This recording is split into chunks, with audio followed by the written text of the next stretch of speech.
Hello, and welcome to my Inspirational Ingrid channel. How is everyone? I hope you've all had a wonderful week so far. So here I am.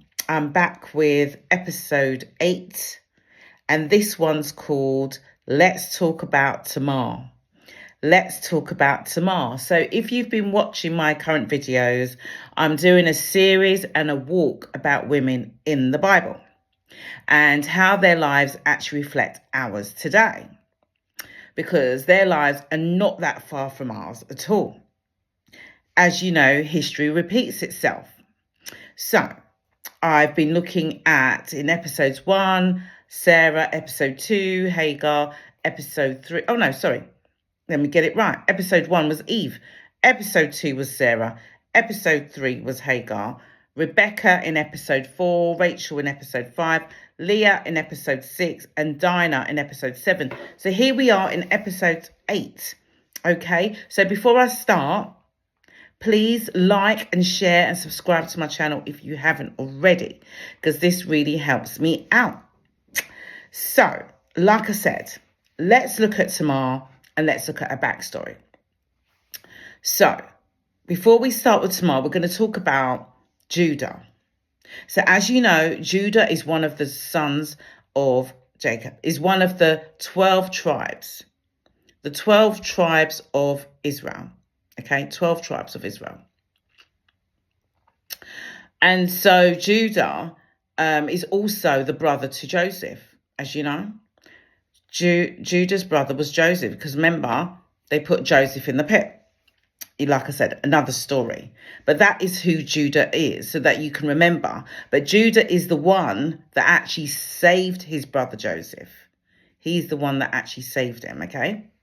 So, Judah now leaves his home country. He goes off. He marries a Canaanite woman. And he has 3 sons. He has a son called Onan, and Shelah. And like I said, he has these sons with a Canaanite woman. Okay. So now Tamar comes into the story. Tamar is also a Canaanite woman. Okay. Because her father was in Canaan. But, you know, from family history, if she is a Canaanite woman, Abraham told his sons and their sons not to marry any Canaanite women, if you remember the history.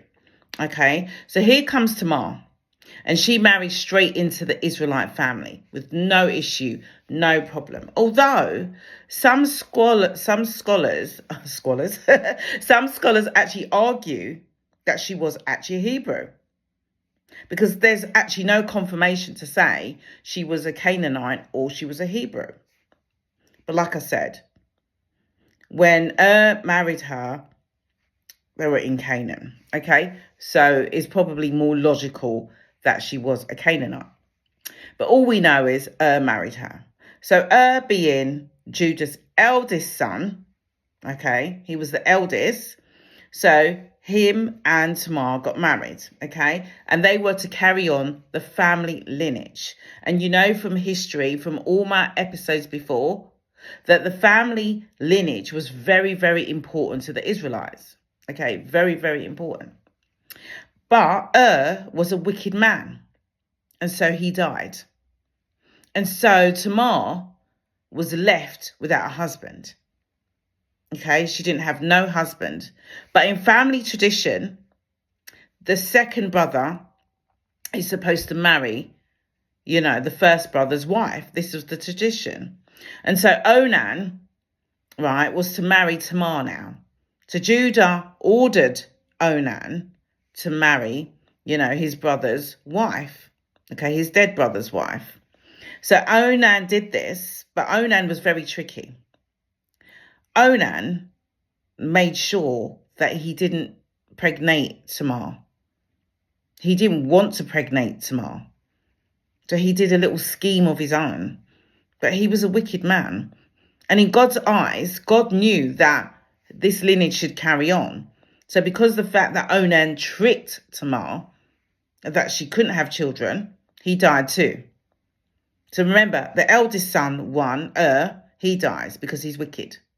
The second son, Onan, he dies now because he's also wicked. So Judah has lost 2 sons. Remember, he had 3 and he's lost 2.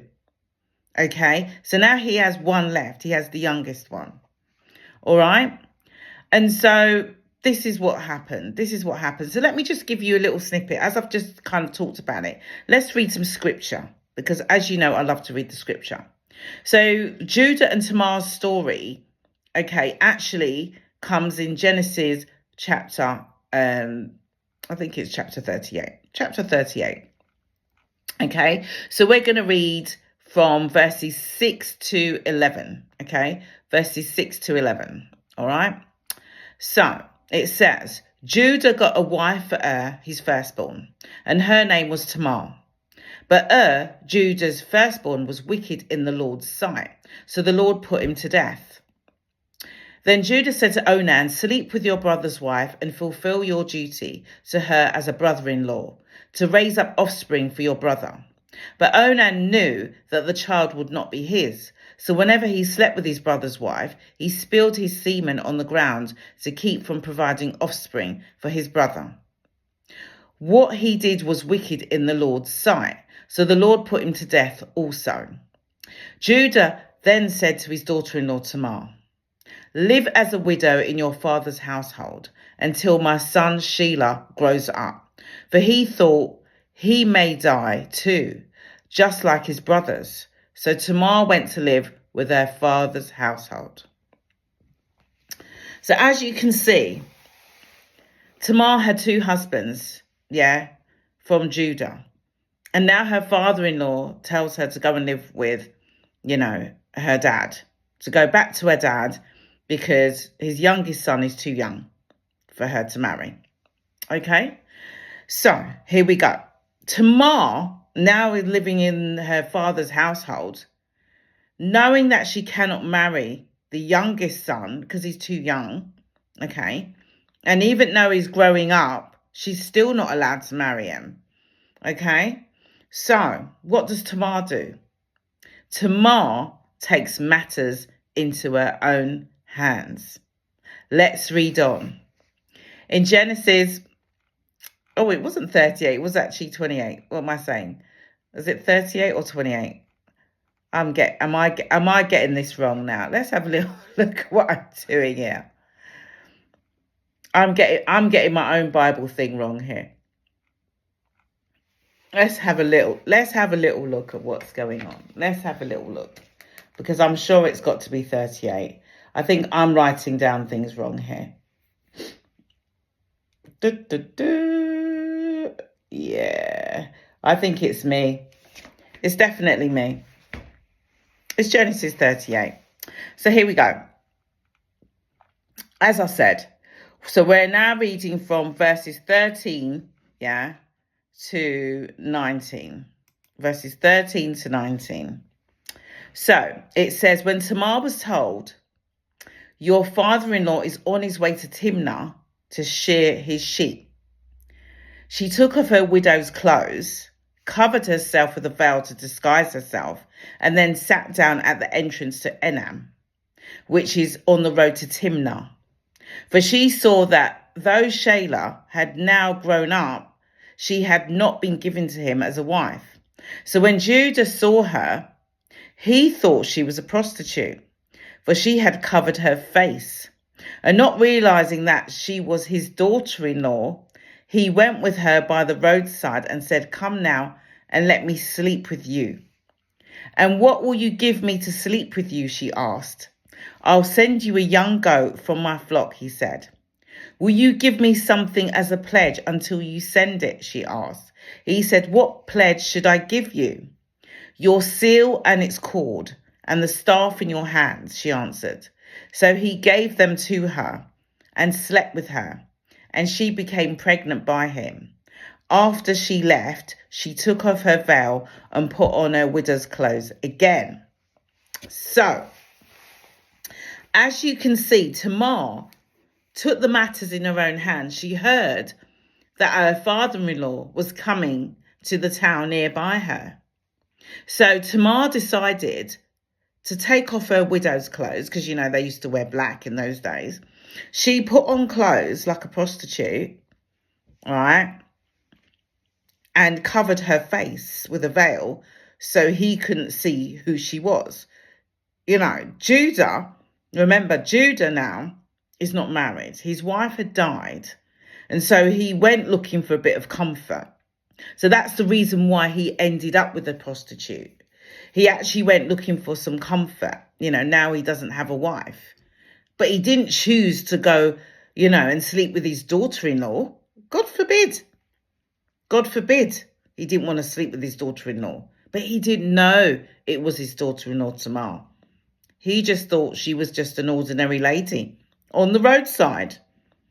So Tamar, being the genius that she was, after she'd left him, taken his seal and his staff and his cord as a pledge, she left and went back and put on back her widow's clothes like nothing had happened. What a devious little woman she was.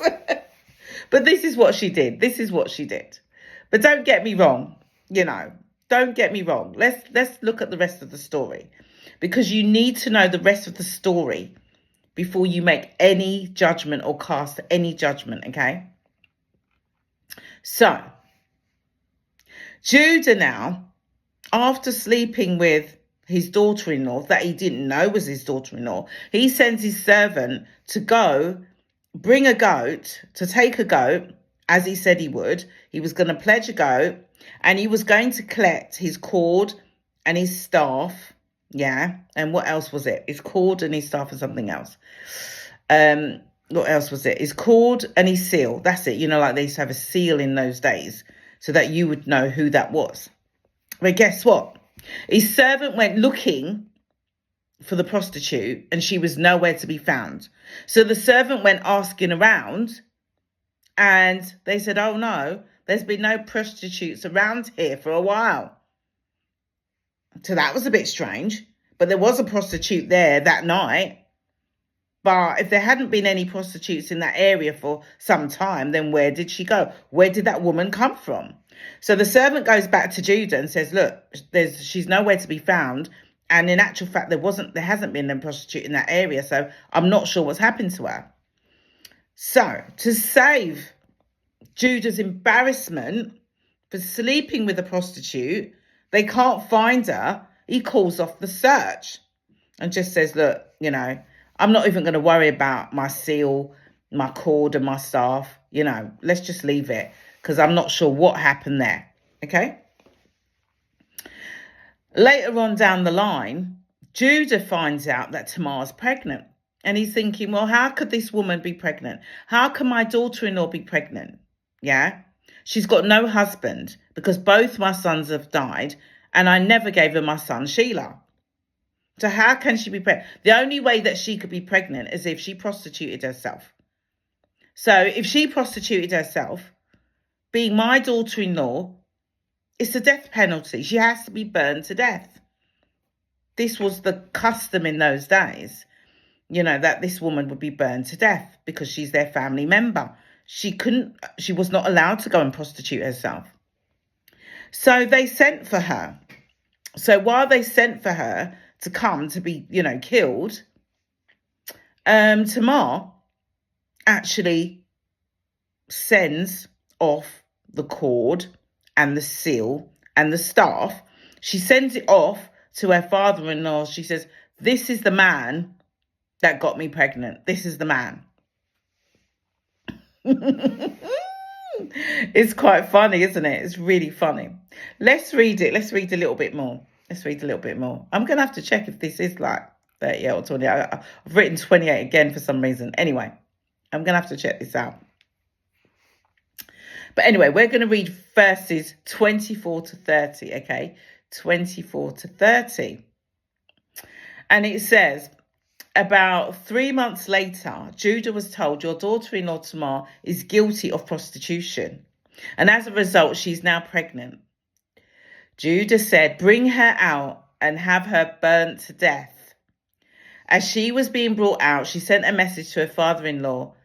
I am pregnant by the man who owns these, she said. And she added, if you recognize whose seal and cord and staff these are. So Judah recognized them and said, she's more righteous than I, since I wouldn't have given her my son Shelah. And he did not sleep with her again. So it carries on. Verse 27. When the time came for her to give birth, there was twin boys in her womb. And as she was giving birth, one of them put out his hand. So the midwife took a scarlet thread and tied it on his wrist and said, this is the first one that came out. But when he drew back his hands, his brother came out, and she said, oh, so this is how you have broken out. And he was named Perez. So then his brother, who had the scarlet thread on his wrist, came out, and he was named Zerah. So did you see that? Did you notice what actually happened? So what happened was, like I said, Judah realized that his daughter-in-law had tricked him. She had tricked him into being a prostitute, sleeping with her father-in-law, and now becomes pregnant. So the father-in-law can't kill her. He can't condemn her to death because she's pregnant with his own children. And not only did she have one child, she had two. She had twins. But this is what happened to the twins. The first twin that came out, right, had the scarlet thread tied on it. But he drew his hand back in the womb. And then the second child broke out. Yeah, so he actually came out first. And he was called Perez, right? And then the brother that had on the thread that drew his hand back, he then came out, so he was Zerah. So in actual fact, Perez was the firstborn child, because it was only a hand that came out of the womb that had on the scarlet thread, but he pulled it back. Zerah pulled his hand back in, and then Perez burst out of the womb, all of himself. So in those kind of traditions that the eldest brother is usually the one that gets the inheritance, that gets the land, that gets the authority, that's in charge of everyone. So in fact, Zerah lost out on his inheritance because he put out his hand, the midwife tied the scarlet thread on it, and he pulled it back. And then out comes Perez, all bold. What a leader. What a leader. But let's carry on the story. Because Tamar's son Perez, some years later, was known to be, of what scholars say or what people say, was known to be the king of Persia. Perez later on became the king of Persia. He became a king anyway. So whatever the case is, Perez is now the lineage to King David and Jesus Christ himself. So now do you see? So did Tamar not only follow her heart by instigating this birth by not one son but two, but look at this, Tamar had two husbands and no children. She has a relationship with her father-in-law and ends up having twins. Yeah, twins. So it's almost like you would say for the distress of not having any husbands or any children, the choice that she made to sleep with the father-in-law, not only has she got one child, but she's got two for the price of one. Two twins. This is just amazing. This is absolutely amazing. So imagine this. Tamar was left all alone in distress. Remember that. Her husbands die, both of them wicked, and they both die. She's now discarded on her own as a widow. Yeah. She's not allowed to marry the youngest child, the youngest son. Yeah. Er's brother, Onan's brother. She's not allowed. She's just cast away because Judah is too scared that he will die too. So